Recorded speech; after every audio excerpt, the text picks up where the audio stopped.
The Egyptians had something to say about dreams.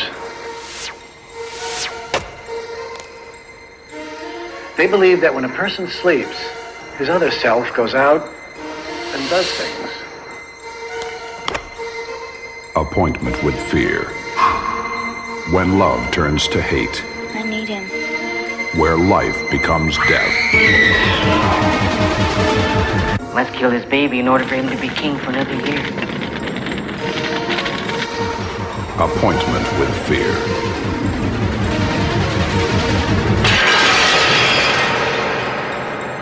Is it fantasy or is it reality? He's the craziest of all the crazies. Appointment with fear. You decide.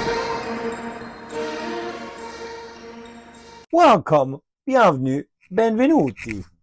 Nouvelle vidéo pour un nouveau slasher. Je vous préviens de suite, cette vidéo sera vraiment différente de ce que j'ai fait précédemment quand je parle des films, parce que c'est un film assez particulier que j'ai vu et que je vais essayer de vous parler tant bien que je peux, à savoir le rendez-vous de la peur, aka Appointment with Fear. Pour le petit pitch, qui est assez compliqué vu la complexité du film et la compréhension, je vais essayer de vous faire un petit quelque chose. Ce n'est pas gagné, mais je vais essayer. Donc, c'est un tueur qui, par l'intermédiaire d'une certaine capacité avec son corps, sera amené à tuer, notamment un personnage qui a en sa possession, j'aime pas trop ce terme, mais un bébé dont il voudra également s'en prendre. Ce bébé qui sera confié à la première venue, tant qu'à faire. Et celle-ci fera en sorte de le protéger. Petit mal de gorge, bien entendu, forcément, vous vous en doutez. Et nous aurons donc la police qui seront bien occupés sur cette affaire, surtout un inspecteur qui nous tapera une belle course-poursuite comme Bullet avec Steve McQueen.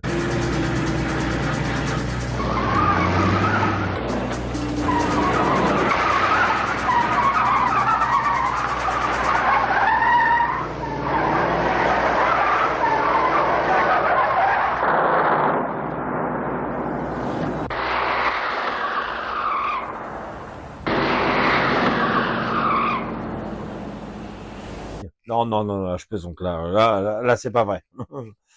Non, je plaisante, bien entendu. Alors, cet inspecteur qui a une sorte de faux semblant entre Columbo, Derrick et qui sais-je encore. Et encore, j'ai l'impression que j'insulte le pauvre Columbo et son intelligence, qui sera amené à poursuivre ce tueur jusqu'à tomber en panne d'essence. La poisse!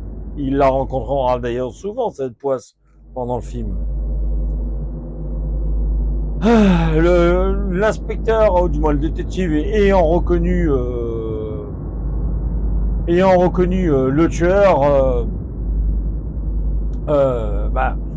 cherchera donc à aller sur le dernier lieu où le tueur est censé être, et découvrira un certain nombre de choses extrêmement intéressantes, extrêmement compliquées pour la suite de son enquête.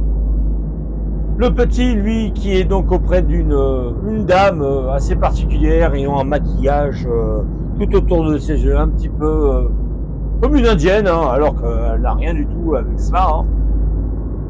Un petit plaisir, sait-on jamais. Et qui a pour la mission de protéger ce mignon petit enfant de la nature, sans se préoccuper du précédent mort, hein, qui est voilà, et qui en sera entouré, bien entendu, d'une amie, hein, une amie tout aussi particulière qui aime bien, disons, s'immiscer dans la vie privée des gens, hein, puisque je sais pas si c'est son travail, hein, ou si c'est un hobby, un passe-temps, ou que sais-je encore, puisque le personnage en question aime bien, à l'aide d'une sorte de parabole et un micro bout, capter les conversations dans les maisons ou les appartements, ou d'ailleurs un personnage qui voilà est son petit ami, on va dire, hein, même si la relation est un peu compliquée, confuse, lui fera la petite remarque, hein, enfin, lui fera la petite remarque et aussi lui fera aussi une sorte de déclaration de je t'aime, ma foi, tout aussi particulière que le reste du film. On aura même non, le fameux personnage qui avertit du moins de danger, une sorte de Crazy Joe comme Friday the 13th dans le premier ou le deuxième qu'on voit ce personnage là. Hein. Norman. God damn it, you scared the hell out of me. I'm sorry, Carol. How'd you find me? I don't know. I just knew to. I'm to tell you not to go to the party. Et donc ce personnage de Craig, non pas Crazy Joe, mais enfin, on va l'appeler Crazy Joe number 2, qui lui ne trouvera rien de mieux que de pioncer derrière un pick-up. Bon, cela dit, il ne cause pas de soucis, hein. Il est très gentil. Et donc notre cher inspecteur qui retrouvera la trace de notre cher tueur, discutera avec un responsable d'un établissement et avec un médecin qui tous deux le prendront pour l'idiot de première catégorie, hein. D'ailleurs c'est pas faux après tout, comme un petit peu à l'image de ce film qui est une idiotie de catégorie number one, hein, à n'en point douter. Et ce tueur qui, il collera au basque, qui collera donc au basque aux différents personnages, créant une énorme tension.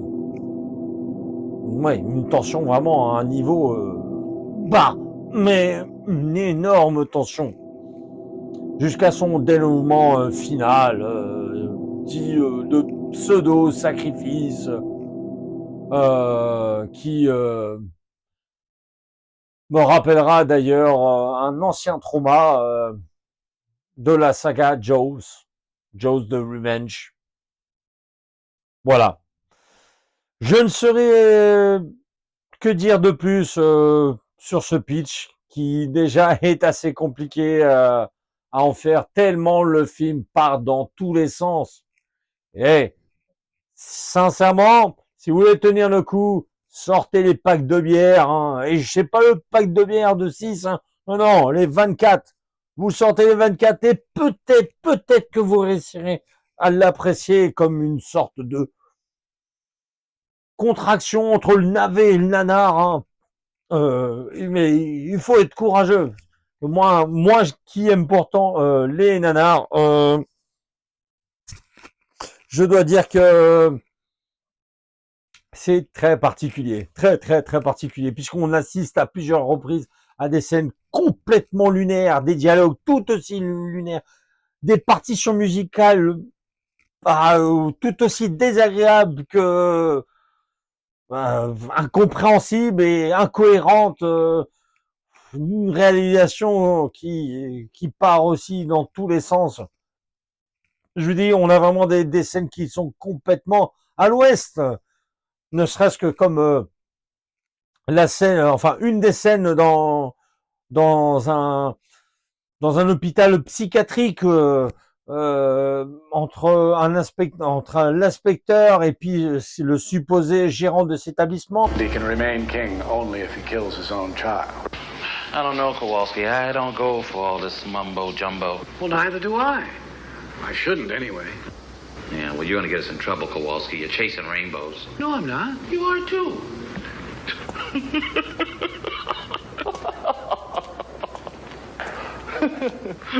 Ou d'ailleurs le doublage n'aide pas beaucoup. Ça se demandait même d'ailleurs si les doubleurs du film se sont pas rendus compte dans quelle mouise ils se mettaient en doublant. Ils se sont dit allez, on va faire nous aussi n'importe quoi à l'image du film.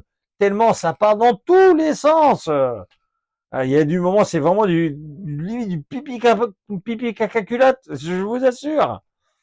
Avec du coup ce personnage qui est supposé, du moins tel que je l'interprète, être le responsable de cet établissement, qui un acteur afro-américain est doublé, mais en mode un peu caricature, qui n'est pas fait en faveur du coup du personnage. Une autre scène aussi, toujours dans le même lieu, avec un supposé médecin face au détective, où le détective lui dit « Dites-moi, j'ai l'impression que vous ne m'aimez pas, hein ?» Et lui « Oui, je ne vous aime pas. » Et l'autre « Moi non plus. » You don't like me, do you? No. I don't like you either.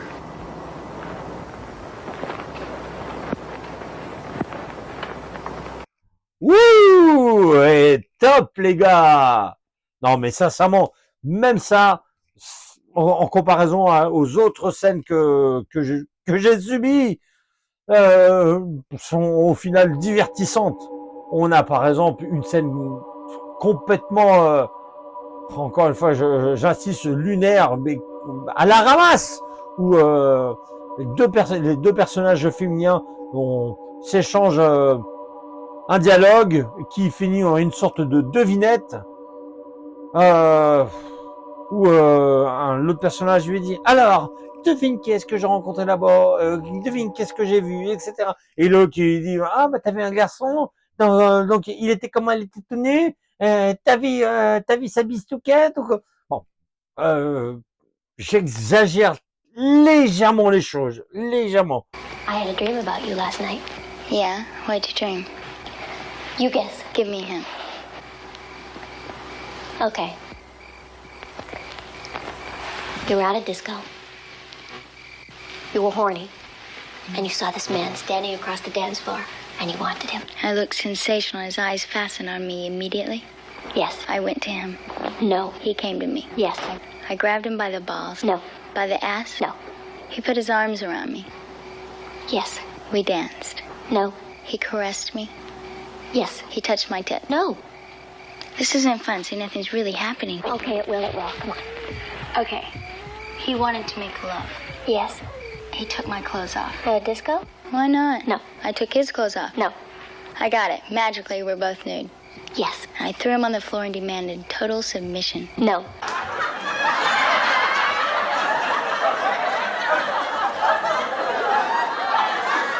Voilà.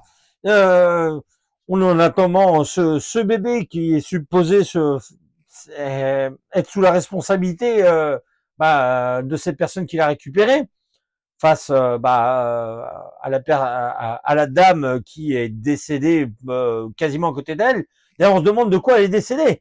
Vu l'énorme couteau qu'elle a pris dans le bide, rien ne coule. Et quand plus tard on découvre le reste de la scène,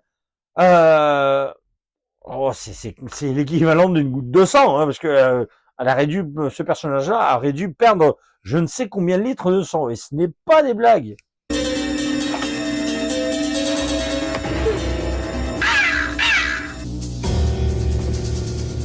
Excuse me, is there anything I can do for you? I'm all right. The baby. The baby. Please get me my baby.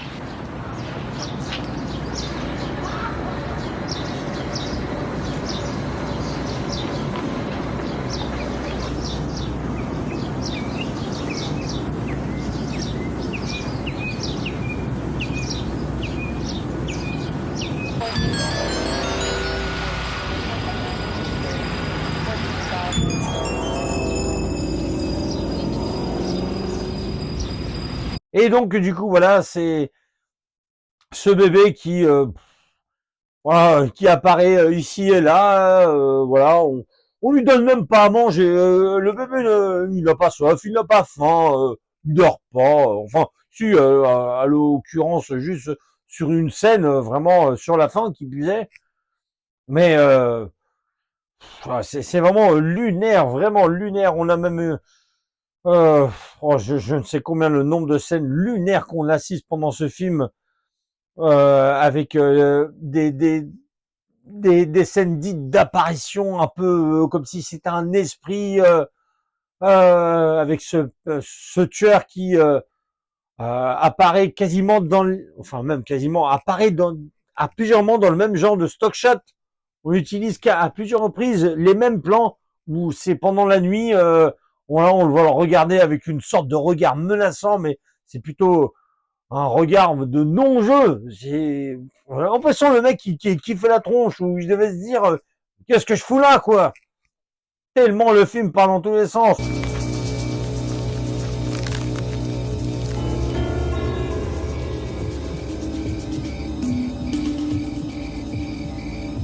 Et vraiment, le pompon de ce film revient dans une scène qui est presque digne de ce que Bollywood nous fait dans divers de ses films, avec des scènes de danse. Mais sauf que là, on comprend même pas pourquoi, d'où est-ce qu'elle vient, cette scène. Même les personnages ne savent même pas comment ces autres personnages sont arrivés ici pour danser. On a pas loin d'une dizaine de personnages.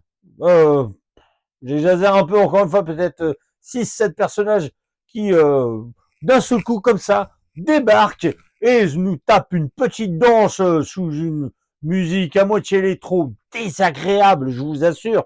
Mais une danse, oh mon Dieu, horrible. Personne n'y comprend rien.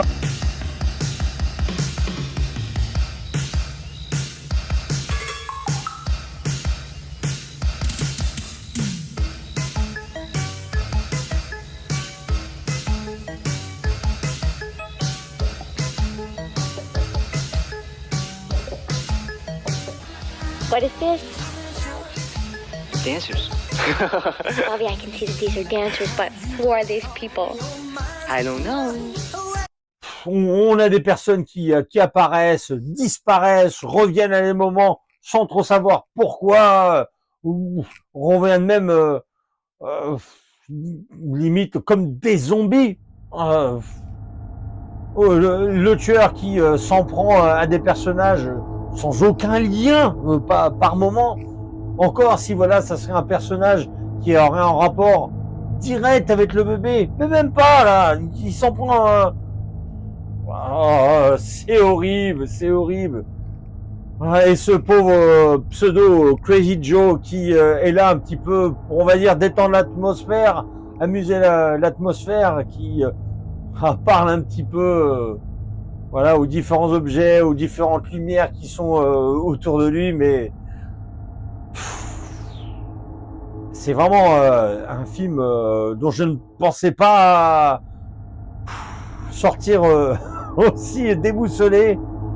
Et pourtant, j'avais vu il y a plusieurs années Blood Beat, qui est aussi un film assez costaud quand même, hein, avec voilà, une sorte de slasher encore une fois surnaturel.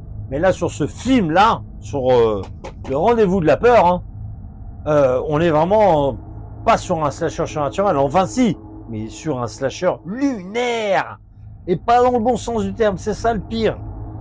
Qu'est-ce qui est passé par la tête aussi bien du réalisateur comme de son scénariste, et même qu'est-ce que sont venus foutre tous ces acteurs qui jouent un jeu mais vraiment complètement mauvais, et ce détective qui, on a l'impression qu'il a tout le temps la poisse, il fait n'importe quoi, il répète la même chose avec sa cigarette qu'il jette en permanence sur son chaise, qu'il écrase, n'importe quoi, et qui voilà, ou même on a même une sorte de fort accord à différents moments, puisque cette scène est répétée où il jette sa cigarette sur le chien de la voiture qui brûle, et comme ça réapparaît à plusieurs reprises, les brûlures ne sont même plus là. et qui est donc un personnage voilà, qui est une sorte d'inspecteur gaffeur, hein. La Police Academy, hein, sincèrement, couchez-vous, vous allez trouver votre dieu, hein. Oh, oh, oh. Avec une scène où l'inspecteur, on va dire, suit un personnage masculin et finalement se fait accidenter pas sur son capot et sur un autre endroit. Bon, c'est consternant, c'est affligeant. Et cet inspecteur qui redébarque vraiment vers la fin du film, mais de façon tout aussi débile, même on a l'impression, voilà, qui s'embête pour pas dire autre chose, voilà, mais qu'est-ce que je fous là, encore une fois, aussi bien le personnage que l'acteur, et qui intervient vraiment dans les dernières secondes et qui donne un petit conseil bien tout pourri à une actrice, enfin du moins au personnage, je sais même plus faire la différence, d'utiliser un objet en question, le premier venu, hein, tant qu'à faire, hein. Surtout qu'on nous fait bien comprendre que c'est cet objet-là qui anéantira notre tueur d'une façon complètement, et je pensais vraiment que la scène dans Jaws de Revenge, lorsque à l'aide du gros tronc en bois, pardonnez-moi, je n'ai même pas le nom, qui est à moitié cassé, rentre à l'intérieur du requin et le fait exploser, j'avais l'impression que sur son film on était tombé sur vraiment faire quelque chose de complètement éclaté. Mais non, en fait, ils se sont carrément inspirés, je crois. Ou alors c'est Jaws qui s'est inspiré de ce film, parce que ouais, c'est le même principe.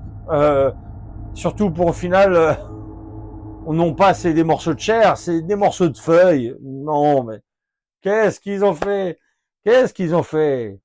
Et d'ailleurs, au final, le réalisateur a dû tellement pas assumer son film au vu de la catastrophe que c'est de A à Z, puisque sur son film, il se fait appeler Alan Smith.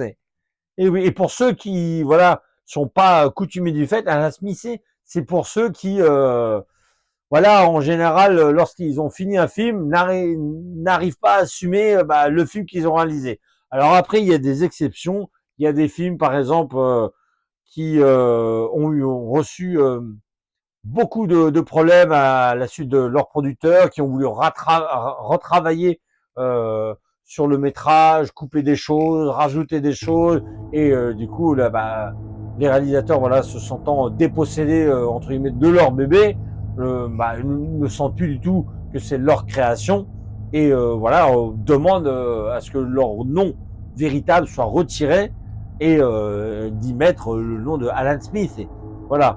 Mais là, je pense sincèrement que et le réalisateur et le scénariste ont dû fumer quelque chose, mais je sais même pas si ça existe encore si ça existe sur la Terre, hein, ce genre de choses. Tellement ça part dans tous les sens. Je vous jure, c'est pas des blagues. Il faut le voir pour le croire. Mais si vous pouvez l'éviter de le voir, il n'y a aucun souci, je vous assure, parce que c'est 1h30 de métrage où du début à la fin, on se dit mais qu'est-ce que c'est que ce film? Et pourtant, on m'avait prévenu que c'est un film particulier.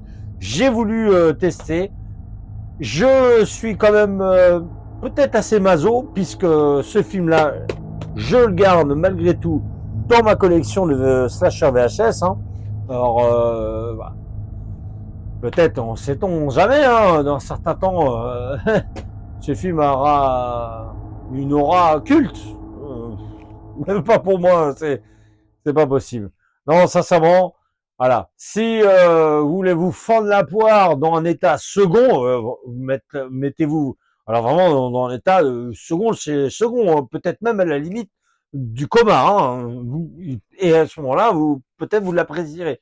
Mais si vous voulez ne pas perdre de temps, honnêtement, il y a mieux à voir, tellement l'argent mieux. Vraiment, il existe même des slashers vraiment nanars qui valent largement mieux que ça. Et bon, c'est une curiosité. Voilà, c'est le genre de slasher, il faut le voir pour le croire, tout simplement. Ah mon Dieu. Bon, quoi qu'il en soit, n'oubliez pas de mettre le petit pouce. Et oui, cette fois, je ne parle même pas ni des acteurs, ni de quoi que ce soit d'autre. De toute façon, je serais même surpris qu'ils aient eu quoi que ce soit de bénéfique après ce tournage. Hein. Déjà, le réalisateur qui dénie quoi que ce soit de ce film. Alors franchement, les acteurs, et encore voilà, les appelés vu ce qu'ils ont fait, je sais pas s'ils ont eu honte d'avoir tourné dans ce film, quoique il faut manger des fois et peut-être fermer un peu son clapet et sa dignité, mais là c'est du lourd, hein. Champion, il n'y a pas à dire. Donc comme je disais, n'oubliez pas le petit pouce. Si vous voulez marquer un petit commentaire, quel qu'il soit, même si c'est pour de la rigolade, de la déconnade, allez-y, faites-vous plaisir. S'il y a des choses que, par exemple, que je ne suis pas au courant, qui fait que ce métrage est dans cet état, apportez-moi les anecdotes, dites-moi, je serais ravi d'en lire. Hein. Sait-on jamais, hein, il existe peut-être une director's cut redonnant quelque chose de positif à ce film. Hein. Bon, en tout cas, je vous donne rendez-vous à une prochaine vidéo avec un slasher, un vrai de vrai. Celui-là, je pense qu'il va aller faire dodo comme notre personnage de Crazy Joe. Allez, ciao ciao!